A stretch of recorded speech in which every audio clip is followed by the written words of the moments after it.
BTEC Applied Science, Unit 1 Chemistry, Electron Configuration. So this is basically whereabouts are the electrons in an atom. An atom's got electrons whizzing around it. The electrons are in shells. The shells are n equals 1, 2, 3, etc. And then the shells have subshells. And the subshells are called S, P, D, and F. We won't worry too much about F, but S, P, D, and F are the subshells. And then each subshell is made of things called orbitals. And then each orbital can hold a maximum of 2 electrons, as we'll see. So atoms have shells. The shells have subshells, S, P, D, and F. The subshells have orbitals, and the orbitals contain electrons. Okay, so here's the first 3 shells. N equals 1 is the lowest energy, N equals 2, N equals 3.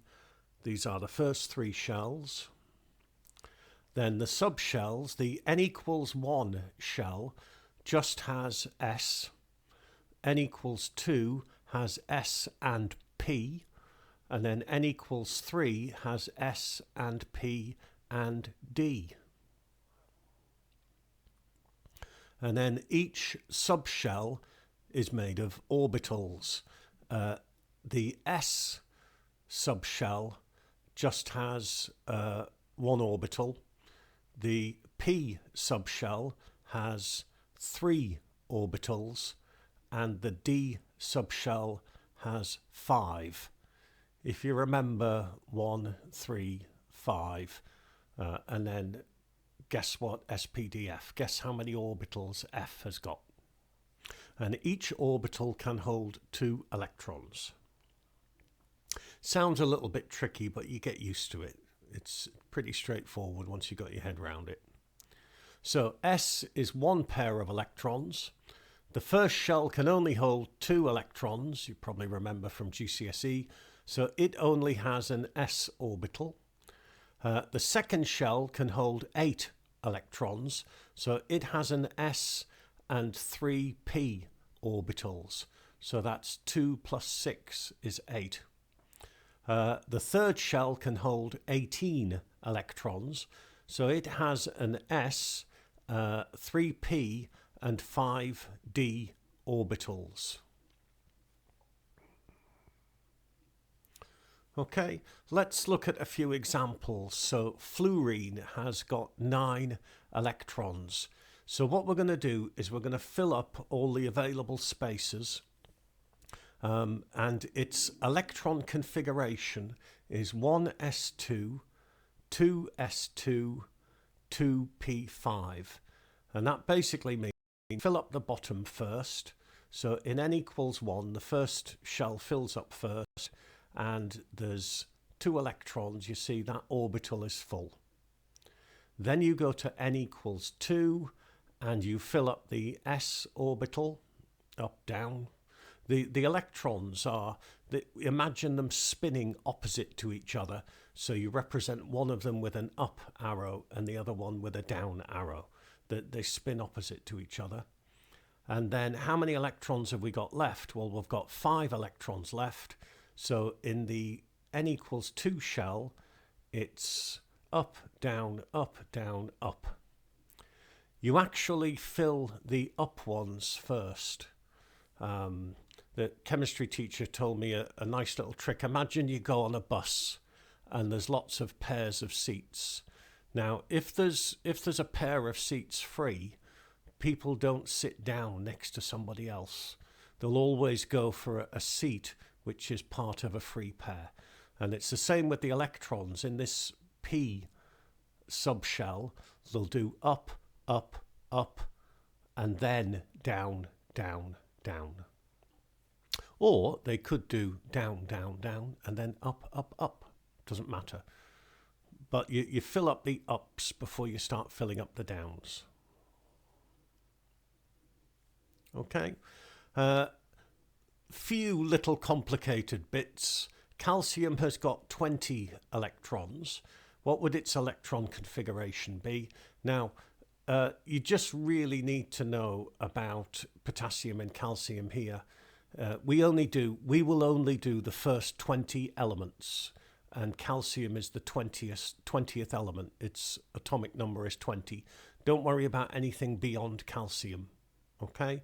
So calcium, if we filled it up, I'm using the mouse now, it'll be up, then down, then up, then down, then up, up, up, down, down, down. How many is that? That's 2, and then another 2 is 4, and then 6, 8, 10. We're up to 10. Okay, so let's go here. So up, down, that's 12, up, up, up, down, down, down. That takes me to 18. And then, as I said, before we start filling in 3D, we fill up this. So up, down. Okay? A little bit tricky, as I said, but the 4S fills up before the 3D. So its electron configuration is 1s2, 2s2, 2p6, 3s2, 3p6, and then 4s2. Okay, not 3d2, 4s2. The next one would be 3d1. Okay. A magnesium atom has got 12 electrons. What would the electron configuration for a magnesium ion? Now, magnesium is in group 2, so you should be able to figure out that it's Mg2+. Okay, so basically a magnesium ion has got 10 electrons. So where would the 10 electrons be? Well, there'd be 1, 2, 3, 4, 5, 6, 7, 8, 9, 10. So it would be 1s2, 2s2, 2p6. Okay, it would be the same as number 10, which is Harry Henry likes beer by cupfuls not overflowing Nelly. Neon. It has the same electron configuration as neon. Okay. Right, what you should do is practice this, and to really get this into your head, draw an electron configuration diagram for the first 20 elements. Okay? And then that will really get this into your head. You'll be able to do it in your sleep, which, you know, would come in handy in the exam. And also draw a diagram for the ions of the first 20 elements. If it's a group 1 element, then it's just plus. If it's group 2, then it's 2 plus. If it's group 7, then it's going to be 2 minus. If it's group 8, then it'll just be minus. Saying that, you'll be struggling to get an ion of a group 8 element. Sorry, group 0, I beg your pardon. The inert gases are group 0. No such thing as group 8. You can tell I'm not a chemist. Okay, so have a go. Do the electron configuration diagram for the first 20 elements, that's up to calcium, and their ions.